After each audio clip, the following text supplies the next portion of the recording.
కేటీఆర్ గారు క్యారెక్టర్ గురించి, మరి వారి గతంలో వారు చేసినటువంటి కార్యక్రమాల గురించి, మహిళల మీద వారికి ఉన్నటువంటి మరి చులకన భావం గురించి మాట్లాడుతూ మరి ఆయన నన్ను రెచ్చగొట్టే విధంగా మాట్లాడినప్పుడు నేను భావోద్వేగానికి లోనై మరి కొన్ని ఆయన మీద నేను విమర్శలు చేయాల్సిన అవసరం వచ్చింది.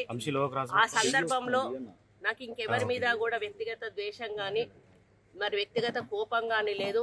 అనుకోని ఆ సందర్భంలో ఒక కుటుంబం మాట నేను తీయడం ఏదైతే ఉందో అది అనుకోకుండా నా నోటి నుంచి జరగడం జరిగింది. ఆ తర్వాత వారి ట్వీట్ చూసిన తర్వాత నేను కూడా చాలా బాధపడ్డాను.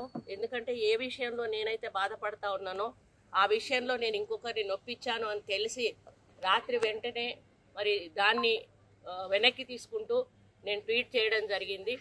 కాబట్టి నాకు జరిగిన అవమానం, నేను పడ్డ బాధ ఇంకొకరు పడకూడదు అనేటువంటి ఒక ఆలోచనతోటి నేను బేషరతుగా దాన్ని వెనక్కి తీసుకోవడం జరిగింది. కానీ కేటీఆర్ విషయంలో మాత్రం తగ్గేది లేదు. ఆయన తప్పనిసరిగా క్షమాపణ చెప్పాల్సిన అవసరం ఉంది. ఆయనే చేసేదంతా చేసి ఈరోజు నన్ను క్షమాపణ చెప్పాలి అని డిమాండ్ చేయడం ఏదైతే ఉందో మరి దొంగ దొంగ అని తనే దొంగ అని అరిచినట్టుగా ఉంది. ఆ విషయంలో మాత్రం ఎట్టి పరిస్థితుల్లో కూడా వెనక్కి తగ్గేది లేదు. దానికి ఎట్లా పోవాలో మేము లీగల్ గా ప్రొసీడ్ అవుతాం.